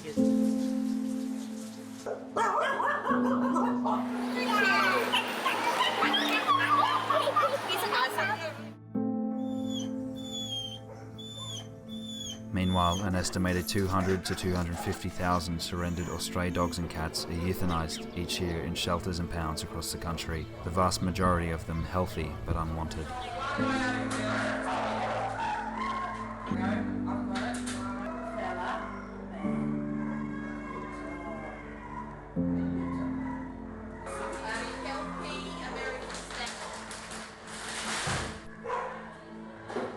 Despite numerous widely publicised scandals in recent years, greyhound racing continues to be a large and powerful gambling and entertainment industry in Australia and around the world. The rapid acceleration and extreme speed at which these large dogs chase the lure around a track inevitably results in collisions, falls and injuries, the most frequent being muscle tears, ligament ruptures and tarsal fractures. Each week on Australian tracks, up to 200 dogs are reported injured, with an estimated 6 to 10 greyhounds either dying on track or being put down afterwards. Greyhounds have a natural lifespan of 12 to 14 years. Racing greyhounds begin their careers at around 18 months of age and finish by the time they are 4.5 years old. In New South Wales, they have a career that lasts, on average, for only 363 days. Between 13,000 and 17,000 young greyhounds are killed annually in Australia. Of the 97,000 greyhounds bred in New South Wales in the 12-year period to 2016, 50 to 70% or more were killed because they were considered too slow or unsuitable for racing. There is a growing body of evidence showing greyhounds are frequently killed in inhumane ways, with trainers preferring the cheaper option of gunshot or bludgeoning over paying for a vet to euthanize. The dogs' bodies may then be dumped in pits on private properties or scattered in bushland. The use of live animals as bait when training greyhounds to chase the lure, though illegal, has been found to be widespread. with a 2015 New South Wales inquiry being told that 85 to 90% of trainers engage in the practice.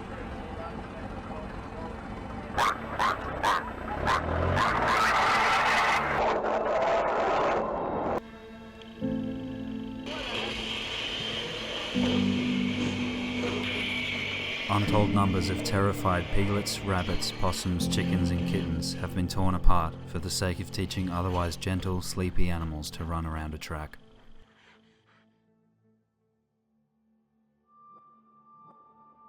Horses are not skeletally mature until around 5 years of age, but commonly their racing careers begin when they're only 2 due to the lure of higher prize money and a quicker return on investment. This drastically increases the risk of injuries, with up to 80% suffering from shin soreness or dorsal metacarpal disease. Post-race examinations have found a high prevalence of blood in the horse's windpipes and lungs, along with an increasing frequency and severity of stomach ulcers as training and racing progressed. On the track, they are painfully whipped to encourage greater speeds. Race rules limit whipping in the earlier stages of the race, but in the last 100 meters when the horses are fatigued and less able to respond, there are no limits and they are often whipped relentlessly until the finish line. Jumps racing is statistically 19 times more dangerous than flat racing, with violent falls a regular occurrence.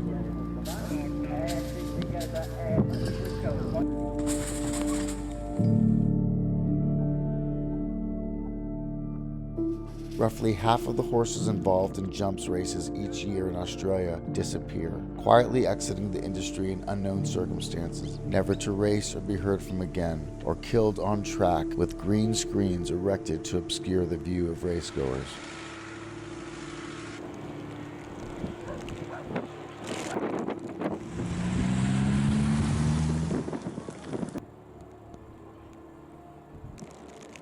Nationally, 11,000 to 12,000 racing horses are newly registered each year, while roughly the same number leave the industry, largely as a result of poor performance, unsuitable temperaments, or injuries.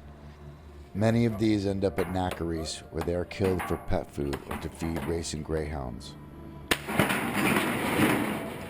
Others end up at one of 2 licensed horse abattoirs that export horse meat for human consumption.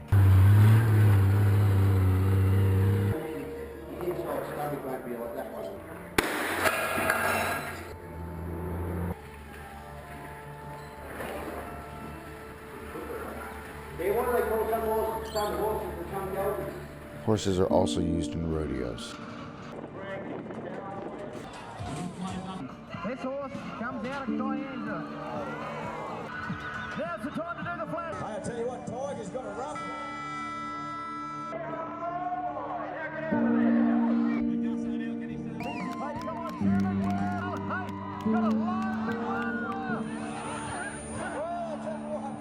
Loses that handhold, Simon.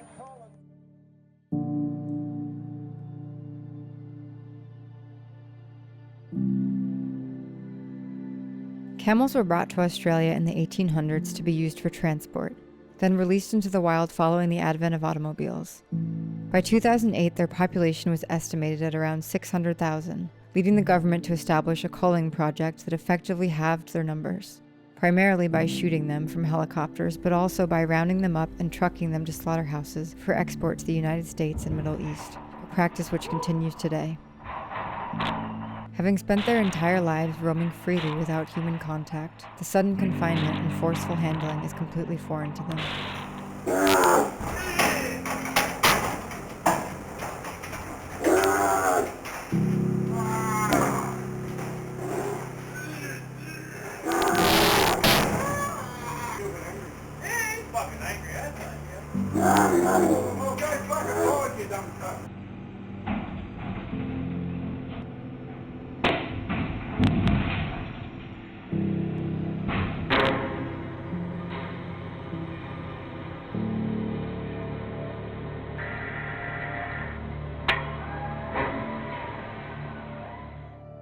An increasing number of camels caught in the wild are being diverted to camel dairies, an expanding industry that promotes itself as a healthier alternative to cow milk products and a less wasteful alternative to aerial culling.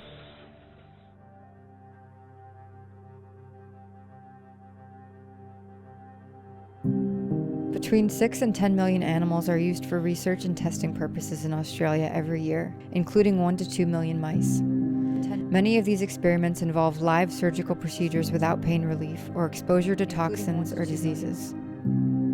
Ultimately, all mice subjected to research or testing will be killed, as they cannot legally be released from the lab. Carbon dioxide gassing or overdosing with the anesthetic isoflurane through gas or injection are 2 common ways of killing mice when they have served their purpose.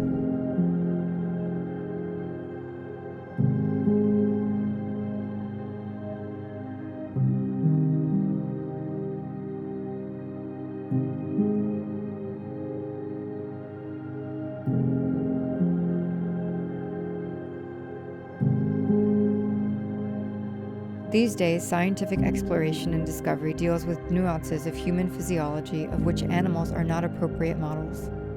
A 2015 study by the National Institute of Health in the United States found that a staggering 95% of all drugs that are shown to be safe and effective in animal testing go on to fail in human trials. Uncritical reliance on the results of animal tests in disregard of potentially more accurate alternatives utilizing human tissue and cells, cadavers, simulators, and computational models may have cost the health and lives of tens of thousands of humans and billions of animals.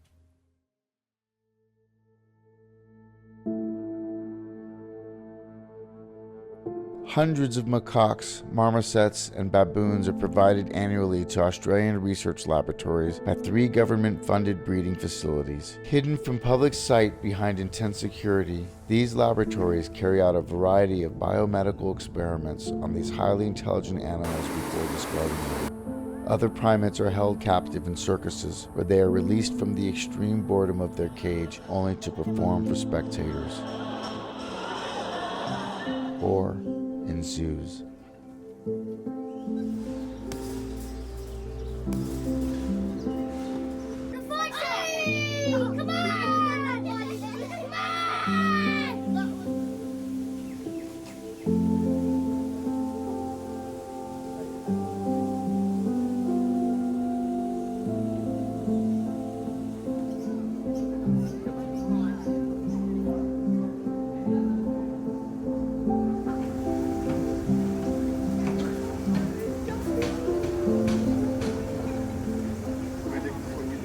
Captive lions and tigers in Australia serve the same purpose, living a life of boredom and frustration for the entertainment of paying visitors.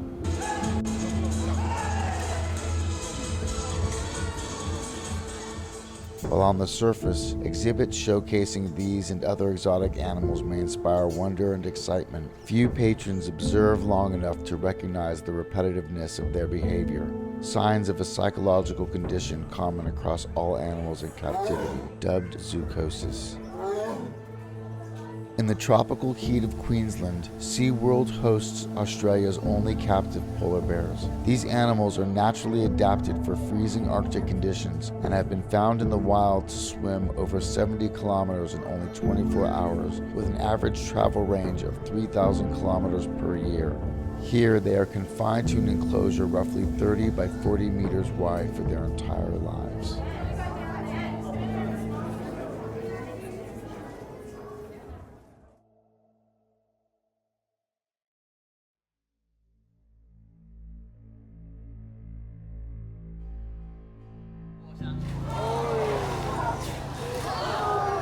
Seal shows are a popular attraction at zoos, with seals taught to perform tricks for food in front of a large audience. And that's a guarantee that your seafood comes from a fishery that helps protect fish stocks, jobs, and the environment. Offstage, they languish in small pens like any other zoo animal, swimming constantly in repetitive circles or crying out in distress.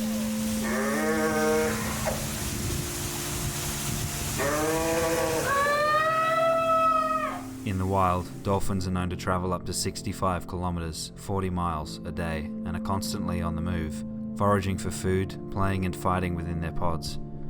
They share with humans and great apes alone the trait of self-awareness, with evidence of intuition and empathy. There is no captive situation that can provide for all of the behavioral needs of these highly intelligent, cognitively complex animals. Around 80% of SeaWorld Australia's dolphins have been bred in captivity and can never be released, their entire lives spent performing daily for the reward of food. Achieving the right level of hunger prior to shows is a crucial consideration for a good performance in what is arguably the park's most popular attraction. With over $133 million in admission fees annually, only around 0.75% is spent on their heavily promoted research, rescue and rehabilitation initiatives. Australia's federal government ruled in 1985 that no more dolphinariums be established and that existing ones should be phased out after receiving evidence that cetaceans in captivity suffer from stress, behavioural abnormalities, breeding problems, high mortality rates and shorter lifespans, even though at initial glance they may seem content with their conditions. Today, just 2 facilities remain, able to continue operating because of a loophole that allowed them to keep and display animals born in captivity, including those bred from rescued wild dolphins who themselves are required to be rehabilitated and released. This practice of rescuing, breeding and releasing allows these parks to keep the gene pool strong to ensure their shows can continue and their gates can remain open.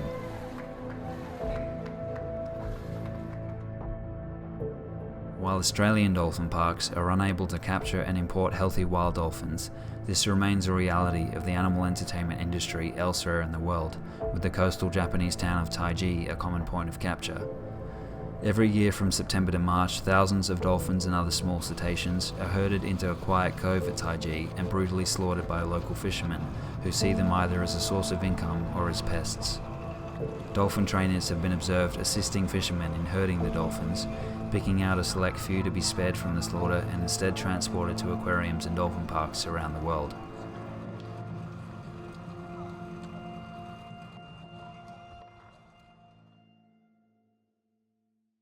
If the greatness of a nation and its moral progress can be judged by the way its animals are treated, what does that say about Australia?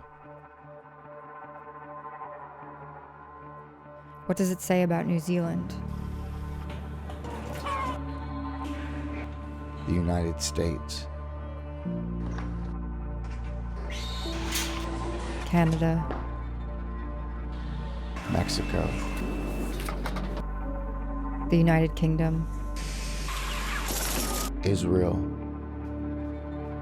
Spain. What does it say about us as a species?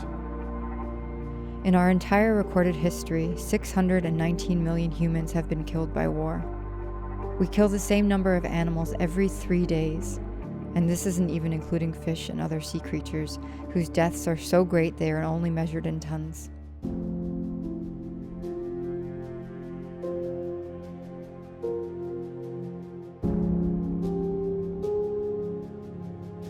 But before we kill them, we have to breed them,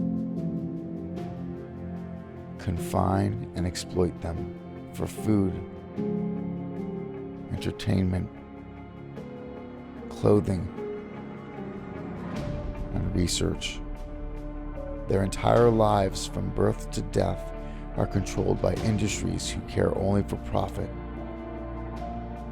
An empire of suffering and blood, paid for by consumers who are told that their treatment was ethical, free range, local, organic, that their deaths were humane, that cruelty to animals doesn't happen here in our country, and if it does, our government, our authorities will find it and stamp it out. And us, as consumers, have little reason to think otherwise. Because to eat and use animals is normal. We've done it forever. Because the products for sale on supermarket shelves are so far removed from the individuals who once existed, some only briefly, some for years without reprieve. Individuals who share with us and our companion animals we love so dearly our capacity to feel love, happiness, grief, and mourning. Who share with us our capacity to suffer,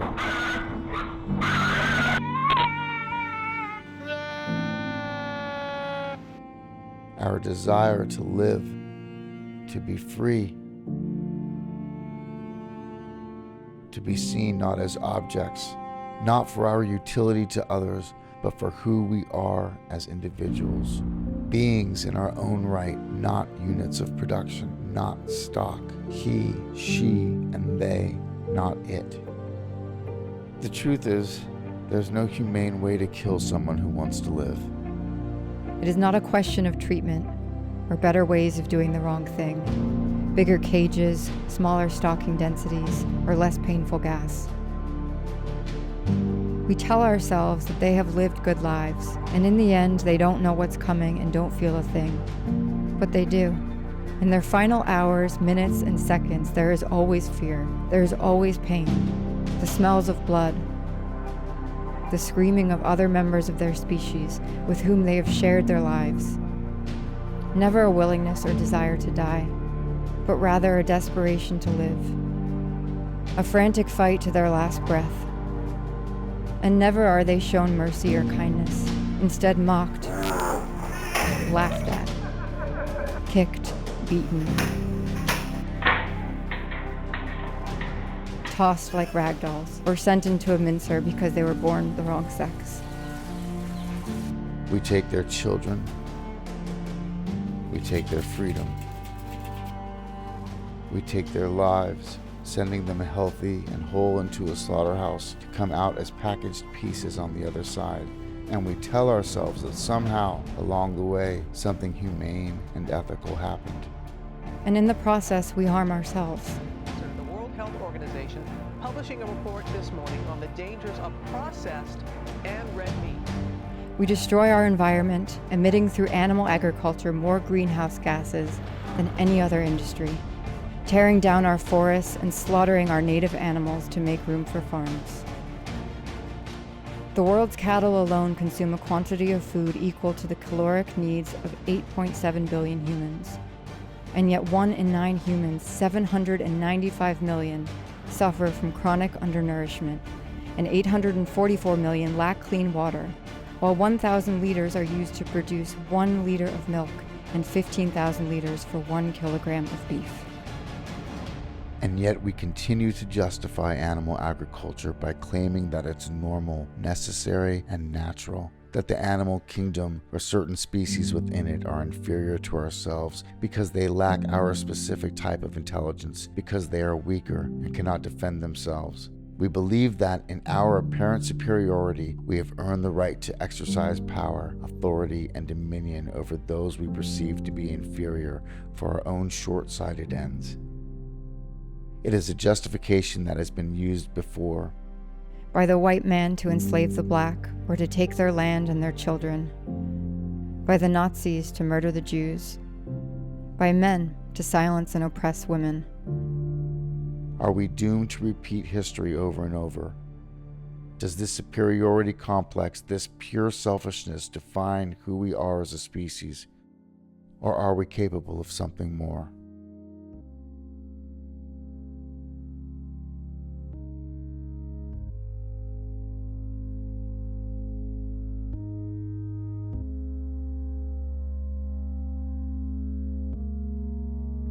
Took my hand and brought me down in the morning when I was sitting waiting for the telephone to swallow me whole.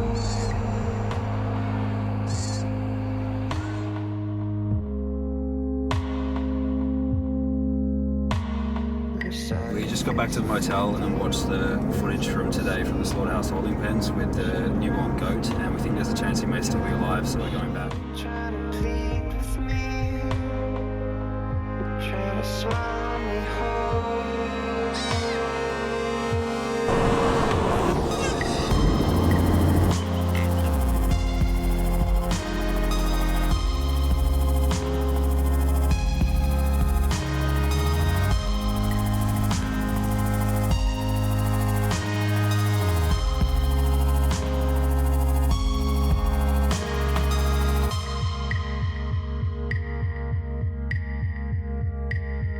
It's been a while since I've been gone and away, and I watch your eyes reflect me in a terrible way as you cast your gaze to the flickering heart. And you knelt beside me and you started to pray, and the words, your eyes blackened with the heart of decay, and you talked to me. and a broken voice. When you open up, the silence me and you close. Blood in my eyes, just me. Swallow me whole.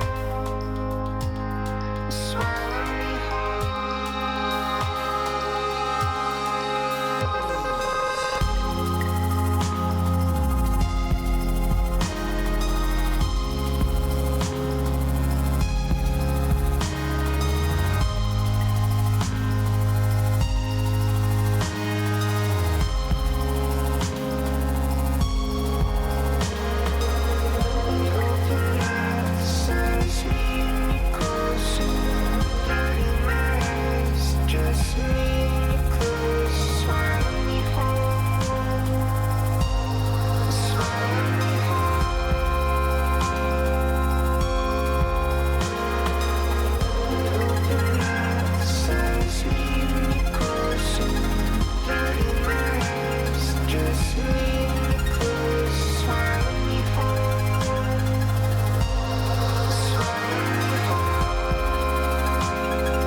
swallow me whole.